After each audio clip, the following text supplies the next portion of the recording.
Hello and welcome to my week 8 presentation. My name is Stephanie Chambers. As you can tell, my throat is going in and out quite a bit. My sinuses have been really bad. I've been coming down with some sickness, so I'm going to try to do this speech for you and hopefully I can get through it. What I wanted to talk to you guys about today is a little bit on the real life versus virtual life, social interaction versus computer screens, cell phone screens, video games. You hear a lot of positive and a lot of negative. So what I wanted to talk to you about is a little bit about that. You hear a lot of people talk about the positives of social interaction. We have our cell phones. We have Facebook, Instagram, Twitter, Snapchat. We have these, and these help us to stay better connected with the people that we know and we love that live a good distance away. Now, it is great. You are better connected. So if you have someone that lives, 400, 500, 600 miles away or 1,000 miles away or across country, you can stay connected with text messages and pictures and IMs and Skype. You don't have to lose that really close social connection that you have, and you don't have to miss out on all of their life and then miss out on all of yours. We have emails. We have programs that let us communicate back and forth for work, for any little small thing that we want to do. So it is nice. It is a positive. Social media is more than one that I want to talk about, though. People say, what are the ups, what are the downs of social media? They do help build a sense of self-confidence for a lot of people. If you're someone who's really shy, someone who has a hard time going out and meeting people, having that constant social interaction with someone who's standing within feet of you, that computer is going to help you to build some self-confidence and self-esteem. You've got people going on there talking to you, helping you learn about yourself, and helping you to feel more comfortable when you're in a social setting. But that is not always the case. And it does help, of course, to keep those distance relationships connected, which we talked about. But again, that's not always the case. There are a lot of positives that I could throw at you.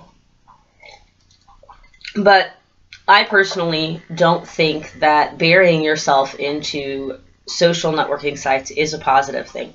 I think that it's taking over our world. I think that it's taking over our lives. And I think that it's time to simply do one easy step. Take that phone out of your pocket, out of your purse, wherever you have it at, put it down on a table for a day and walk away. Now that's a challenge, I know, but most people can't do that, and most people don't want to because they don't see the negative effects that technology has on the world today. So something that I pose to you to think about as we kind of go into my situation here is I would ask you to ask yourself, does your technology control you, or do you control it? Do you feel connected, or do you feel alone? Because, one of the websites that I actually went on to today, which is medium.com/social media, talks about a lot of different things involving social media networking sites and how we feel connected but alone. So I pose to you one day, maybe after you watch this speech, maybe today, when you're first done with it, take your phone, put it down, go out, spend a day with your friends, with your family, without that piece of technology in the way. And I say that because there's so many negative aspects. And people say, no, there's not. And they need my phone, and my phone doesn't interfere with my relationships. Why would you say that? Why do I say it interferes with your relationships? Social interaction with the form of technology, through surveys and statistics, find that 53% of people text people in their phone at least once a day. And of those people surveyed, 33% say that they now find themselves talking face-to-face with someone less consistently than they used to. Another survey found that Facebook is third in place to texting and IM or Facebook messaging. And on a survey of 300 people, and that's a lot of people to think about. 300 people surveyed. That's such a small number in comparison to the billions of people in the world, but that's a large number to survey. So over 63% of those Americans surveyed log on to their Facebook daily, and over 40% of them admitted to having to go in multiple times just to check their social media websites out of addiction, out of need. They ask people, why do you post on Facebook? Why do you post on Instagram? Why do you post on Twitter? It's to stay involved, but it's for the approval. A lot of people go onto these websites and they get on here all the time because they're looking for approval in the popularity contest. You need to see likes, comments, things on your post, people sharing your post. You need to have a better sense of self-worth and value. But what do social media really, what do those websites do to us? They put limitations on ourselves. One of the websites that I went on to again discusses that going onto a social media website is kind of like putting yourself in a box. But you're in this box and you're limited by this box. You can only go in this box as far as the social media website that you're on is going to let you go. And you are limited by those boundaries. You can do anything that you want on Facebook, but it comes with consequences. You know, once you put something on that internet website, it is there for the rest of your life. You cannot take it down. You cannot remove it. And it limits you. It puts you in a box. Now, if you go out into the real world, you remove that computer screen, you remove your cell phone, you step out of this box that you're in, and you go into the real world, you are now removing the limitations from you. You are free to do what you want to do and say what you want to say. But you are going to have to face the person standing in front of you when you do so. So you may have to immediately apologize, or you may get embarrassed, you may be ashamed, you may be shy, but you're not going to be able to hide behind that computer screen anymore, which is what a lot of people in today's society are doing. I don't know if I'll be socially accepted. What if I slip? What if I fall? What if I say something? What if I sound stupid? What if I'm embarrassed? What if you are? Isn't that part of life? Isn't it okay to be embarrassed, to say something that doesn't sound right, to have something come out unacceptable?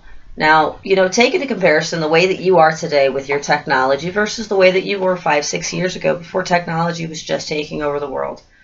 Are you happier now? Or are you just more connected?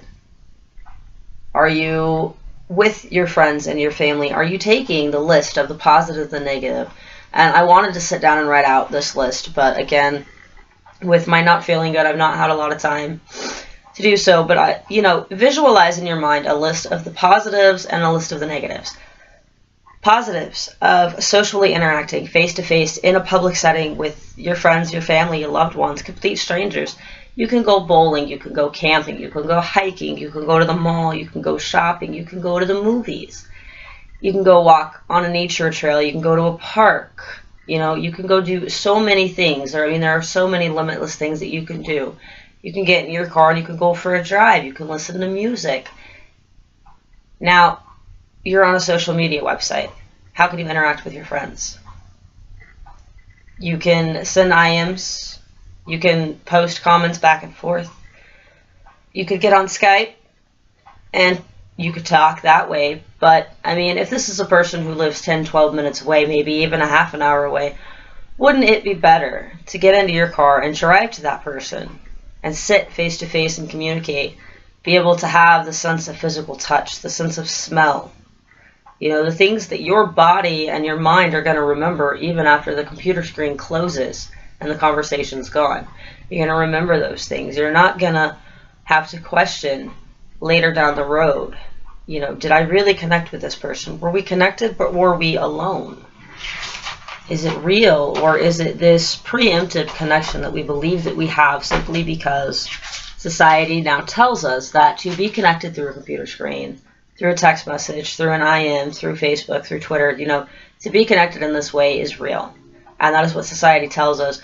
But I ask you again, I ask you to go home and to think, when you use your social media, and that's the biggest question I think that poses the world today.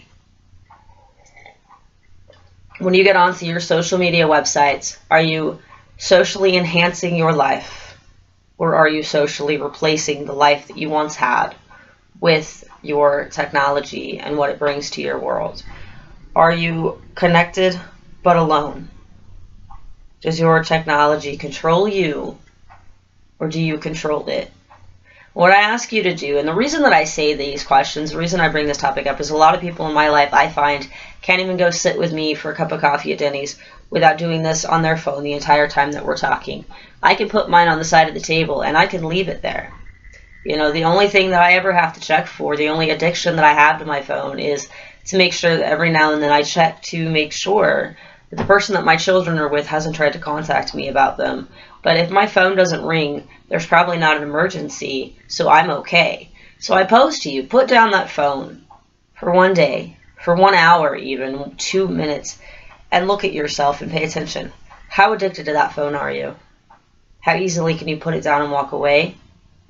And if you walked away from that phone for even just an hour to go be with your friends, your family, or your loved ones, how much more connected would you really feel at the end of that visit if you didn't have that phone getting in the way all the time, interfering with the connection that you're really trying to build and establish in the face-to-face social setting with you? So that's my challenge for you guys today. Go home, on the drive home, think about how connected you are through that phone and through your social websites and your technology. Go home, put it down at the dinner table tonight, and have a real conversation with the people in front of you without the use of your technology. I bet you'll be a lot happier, and I bet you'll feel a lot more connected than you truly do right now. But if I'm wrong, I'll be very surprised.